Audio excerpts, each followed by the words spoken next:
ഒരു ഓലനാണ് നമ്മൾ ഉണ്ടാക്കുന്നത്.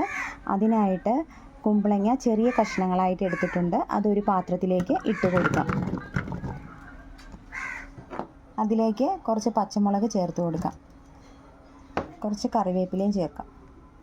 ആവശ്യത്തിന് ഉപ്പ് ചേർക്കുന്നുണ്ട്. കുറച്ച് വെള്ളവും ചേർത്ത് നമുക്ക് വേവിക്കാം.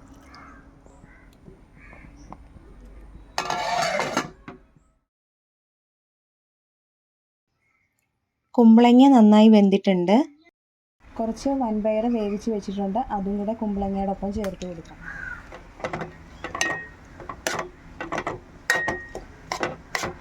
തേങ്ങാപ്പാൽ ചേർത്ത് കൊടുക്കാം.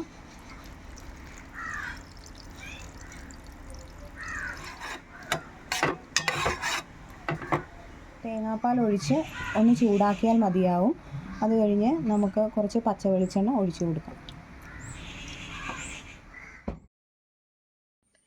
ഇനി നന്നായിട്ടൊന്ന് മിക്സ് ചെയ്ത് കൊടുക്കാം.